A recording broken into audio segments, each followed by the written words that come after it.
Seriously. But either way, let's get back to normal fucking business here. Come on here and bother me. Like, what the fuck? Either way, go waste your time contacting him. You know, you put so much effort into asking me to pay someone else's debt. Why don't you fucking put the effort into collecting the debt from the guy that fucking owes it? From the guy that you were dealing with, the guy that he paying you and you paying him and him paying you and all that for fucking, what, 8, 9 months? And then he doesn't pay, so you come to me? If it was fucking 7 years later, would you still come to me? At some point, you know, you gotta fucking be a big boy and collect it. Like, what the fuck, man? Okay, I'm nice enough to fucking say, yeah, I'll pay it. Don't fucking get on my ass about it. You know, and at least put the effort in from fucking collecting it from the fucking guy that fucking actually lost the money, dude. All right? Because none of that fucking money, none of it, not 1 cent of it is from anything that I bet or fucking gambled or anything. It's from a guy that you were fucking dealing with, that I set you up with forever, right? But I get it. It's easier. It's easier to go on Twitter and fucking type some words and fucking say this and that and fucking come after me rather than going after him. Because you know you're going to get it from me. Because you got every fucking other cent from me. So why not just take the fucking easy way out and fucking get it from me, right? Like, really, man. I'm just going to leave it alone. I'm going to leave it alone before it just fucking gets way out of hand. Either way. Ball State against Columbia. Columbia minus 7.5. The over 135.5. I actually have a client play on this one, but either way, you know, how can I get at it? Columbia very good at home this year, and they're a team that in this tournament sort of favors them because you know they played most of their season playing 2 games in 3 nights and stuff like that, playing you know in the Ivy League, and they're used to this stuff. You know, they beat North Fork State in their last game. They were 12.5-point favorites. They blow them out at home. Ball State, a little bit different animal. I mean, power ranking wise, they're pretty even, but Ball State, not a bad road team. 8-7 on the year, really not that bad. And like I said, Columbia 15-4. Thing I worry about is Ball State when they start not playing defense, and you've seen it over the last few years at the end of the year when they're sort of out of it and their defense sort of takes a step back. After allowing 80 points a game and 80 points or more in a game, the following game this year, 0-2 ATS. And over the last 3 years, the trend continues. 3-10 ATS and 4-13 straight up. Like, not that great. And when they play a team with a winning record, the over's 12-3, so you can really tell the defense doesn't show up. On the other hand, Columbia sort of bears down in all tournament games. But however, you know, you take it with a grain of salt because if you look at it, who have they really played in those tournaments? Not too many popular teams or big teams, big Power 5 teams. No significant injuries in this one. I'll just tell you straight, I'm taking the points in this one. I like the points even after all I said about Ball State not playing defense, only because it is a big step up in competition for Columbia. I think 7's too many. You know, I think you can get 7.5 somewhere. I sent it out at 6.5, but either way, I just think it's too many. We'll leave it at that because it's 6:20. Anyway, Grand Canyon into Coastal Carolina. If you guys don't know, this Grand Canyon team is pretty good. They're really good. 27-6 on the year. I wish they got into a tournament. Not many line games this year. 1-2 AT. I think they have 3. Yeah, 3. Coastal Carolina, on the other hand, 5 line games. Every single one has gone under the total. Grand Canyon plays fairly good defense, allowing 68 points a game. Coastal Carolina at 66. Very significant number. Where is it? Either way, let me find something. Because I want to make sure before I talk about this that it's this game and not another game that I'm talking about. 7-1. Yeah. Okay. So either way, they play good defense. It is the other game, and it's the client play, so I won't bring that up. But sorry. Anyway, Grand Canyon comes in. I think they had a home game. Yeah, two home games against South Carolina State, Jackson State. They were both double-digit favorites in that one. They didn't cover either of them, but good defense, allowing 41-point shooting in the last one. Jackson State shot 40% from the free throw line. Absolutely terrible numbers. Their three-point defense, however, is very good. Talking about Grand Canyon. And Coastal Carolina, who's unbelievable at home. I think they lost 2 games all year at home. Just took down New Hampshire and took down a Mercer team that looks better than that win actually is. Mercer was ready for the season to be over. And defensively, over the last 3 games, haven't allowed an opponent to shoot better than 36%. Pace will be slow. They also haven't shot better than 40% in those 3 games either. I think you get more of the same here. 2 teams shooting under 40% for the game. I'll take the under in this one as a free play. I think you just get more of the same, what you've gotten over the last few games out of both teams. At 143.5, I think it's a generous number for this time of year, so we'll ride with it. Irvine against Lafayette, that's my other client play. We'll skip that one. Morehead State going into Ohio, total at 153.5.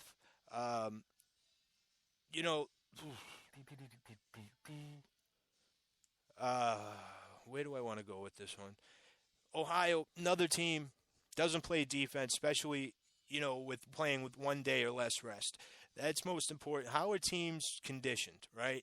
Teams that can somewhat play defense, talking about, we'll go with Morehead State first, averaging 67 points a game, given up, right? But when they play with 1 day or less rest, their defense sort of doesn't show up. 6-2 this year towards the over in that spot. And 16-5 over the last 3 years. However, the one thing that does concern me, when the total is 150 to 159, and we're talking 153.5 today, not only is the under 6-0 this year, right? It's a very high number for Morehead. And we were on the under in Morehead's last game, actually, as a client play. Over the last 3 years, the under is 13-1 when the total's 150 to 160. They are also 6-0 ATS when the number's that high. I don't know if that means anything at all. But Morehead State also 8-2 against the spread as an underdog this year. Versus good offensive teams that score 77 points a game, 7-1. However, this is the second night of 2 games in 3 nights.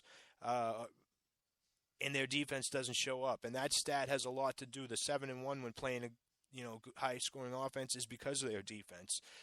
So if you read between the lines here, a lot of these numbers have to do when they have some time and have their defense set up towards the under there. But, they're not. When it comes down to it, when they're playing many games and many nights, total goes over.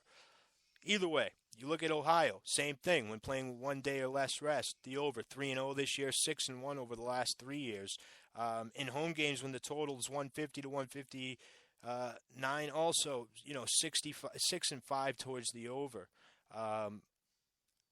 Like I said, we had the Morehead State under in the last game, and I'll tell you what, we were pretty damn lucky that hit. To be honest with you, second half it really slowed down.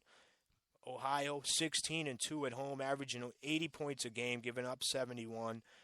Morehead should get to 71. I'll tell you what, Morehead, I think, is a live dog here, but I'm going to go with the over after all that. But it is only a free play, so, keep that in mind as well as we go through it. But let's see. Let me just do a quick check here on the baseball. Okay, Arizona's still up 9-4.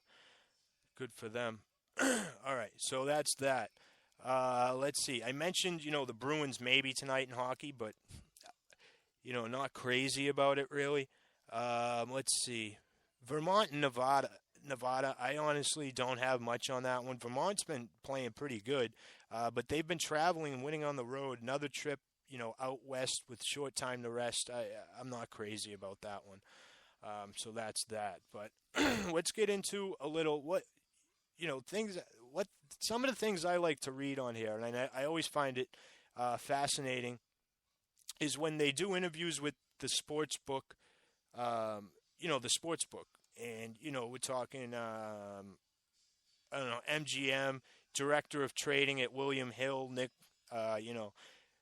guy, heads odds maker at Westgate, and they ask them questions, to let you know. And you see some good numbers coming out of it. Like they ask them, what teams, what future liabilities are the biggest for you guys this year? At William Hill, Kansas, they got 33% of their total futures on Kansas, so Kansas would destroy them. At the Westgate Superbook, big liability on Syracuse because it opened at 300 to 1. At CG Technologies, they have a big one on Gonzaga. I like seeing where the money's at. Smart money coming in. They mentioned, they ask them, where's the public action? Where's the most sharp action? You'd be surprised where some of the sharp action's on. Sharp action at William Hill on Oregon. At MGM, Virginia -5. A lot of sharps coming in to play that. Gonzaga -4. Another one. CG Technologies talk about a lot of sharp players coming in to play Maryland +7. In Virginia, again, also. What are the biggest Sweet 16s bets that they've taken? William Hill's taken a $7,700 bet at Miami +4.5. $10,000 bet on Virginia -5 at the other place. And then at CG Technologies, biggest bet's been a $10,000 wager on Oregon against Duke. So some things there, some things to think about there. That's where the sharp money is through the tournament so far. Now, baseball. Get into some baseball. And I was going to ask you guys a question, too. I forget what it was. Maybe tomorrow we'll think about it. But either way, let's get into some baseball futures now. Again, let me do a quick rundown again of the college basketball for tonight here. Let me get my list. I don't say something wrong because in between. Talk about the Georgia Tech team total in the second half, obviously, right? Florida over 148. The Grand Canyon under 143. Ohio over 153. All free plays, obviously. Then, obviously, I'll give you the client play. Ball State +6.5. And then we got another client play on the Irvine at Louisiana Lafayette. That's another one. Biggest bet game on scores and odds so far. San Diego State #1, Florida #2, Milwaukee Bucks #3. I'll tell you this. I'll give you a basketball play, and I don't often do it, but I'll tell you what. I would take, what is the line at right now? Good, it's a pick. I would take the Toronto Raptors over the Celtics tonight. I would definitely think about doing that. The Celtics just not the same without Crowder, and Toronto's playing very well. I would definitely think about taking a shot with Toronto. But getting into the futures, let's pull up some of these lines. Let's take a look at some of these futures and get at it. And get your paper and pen because I'm only going to do this once. Last year, like I said, on the player props, we had a lot of success. And I do every team total, and we'll get into it as we get some more guests back. And if you've been listening to the show, we've been asking each beat writer for each team their opinion on the over-unders. So if you've been listening and jotting those down, I would probably take their advice on that. And like I've said, I already locked in my first, but I make most of my team ones in about a week or two. But I like the Texas Rangers against the Chicago Cubs in the World Series. I like that pick a lot. You look at the NL East. Again, when you're doing these ones, don't bother playing like the Mets, -115. Don't even bother doing that. It's just a waste of time. Don't bet a team unless you're getting 4-1 on it. Miami at +785 might actually be worth a shot.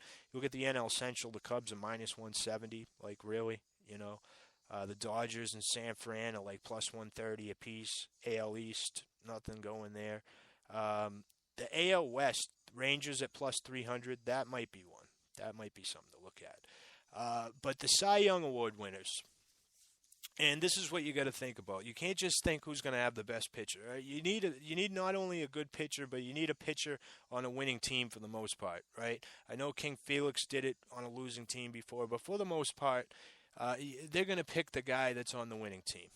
Usually you need to make the playoffs for the most part, especially for MVP. But so you look at American League Cy Young, Chris Sale at +250. I'm not as big on sale. I think there's a good possibility he's traded at the trade deadline. He's not in a contract year.